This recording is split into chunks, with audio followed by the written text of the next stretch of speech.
Okay, now that I have taken my two 36 cell packs and put them together in the right configuration for a 12 volt 3S pack, it's time to now check my cells. But before we do that, I wanted to also be able to connect these together possibly sometime in the future. So I've got to make sure I keep everything lined up here, and they would go together like that.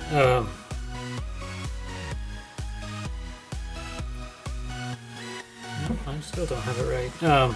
There we go, now we got it. So I could actually put these together. They would connect together right there to make one big 24 volt pack, possibly. Or have two 12 volts in parallel to double my capacity. Just something down the road to think about. But for now, we're just going to build two separate 12 volt packs. So looking at my records that I wrote down over the summer, I left both of these things, I drained them down to as close to 3 volts as I could, which is considered dead for 18650s. And I did that for two reasons. First of all, I wanted to have them at a storage voltage because I knew it was going to be some time before I got back to working on these. And second of all, I'm going to be soldering on these, making Tesla style packs. So I'm going to be soldering fuse wire to bus bars on these. And if you're going to be doing that, you might as well be doing that to a battery that is as dead as it can get without being destroyed.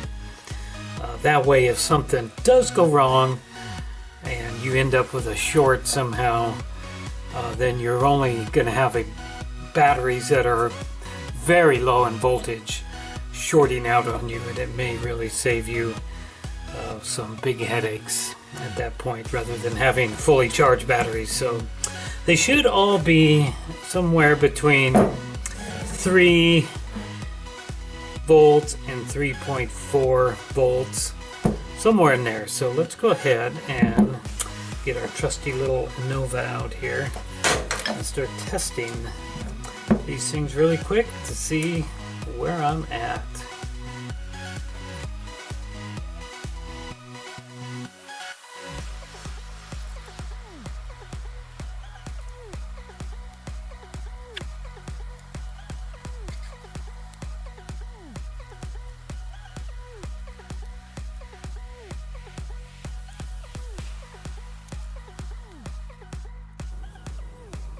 Okay, that went very, very well. This pack here averaged out at about 3.5 volts, a little bit higher than I wanted, but they're all pretty much about the same. This one here averaged about a volt lower, about pardon me, not a volt lower, but about 3.7 volts, so it's a little bit lower in voltage. And that's fine. They all seem to be pretty balanced out. So now the next step is to start designing my bus bars. I'm going to use solid copper wire.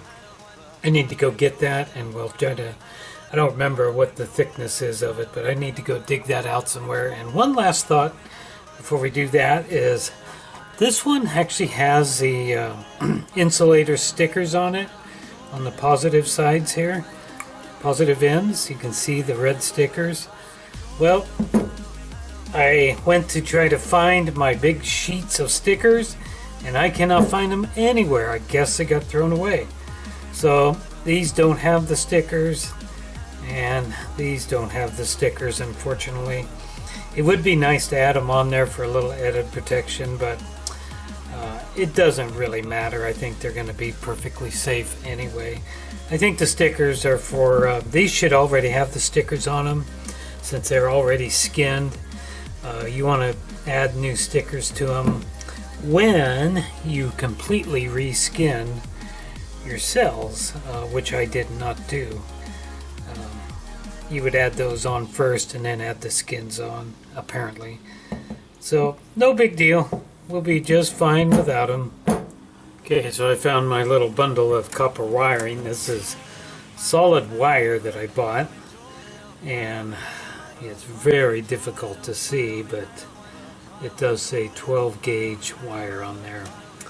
So what I'll do is just take a knife and strip off however much I need, and then just lay it on here and then shape it the way I want to. I will actually super glue this right there like that. That's what I did before on the other battery pack that you see here. Those are just super glued on there. This is the negative side and that's the positive.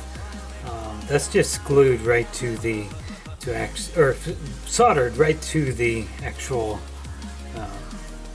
copper wire. I don't really care much for that idea. What I'd like to have is some type of soft wire coming off in whatever direction. I think that'll work a little bit better. So that's what we're going to do here. We're going to start stripping this and get it shaped, and then the way I'm going to attach it is super glue. It's going to take quite a bit of time to do that because I'm going to have to glue it, let it dry for a few hours, and add a little bit more glue, and probably have to repeat that process several times. So it's likely to take me about 2 days to get all these two battery banks completely done.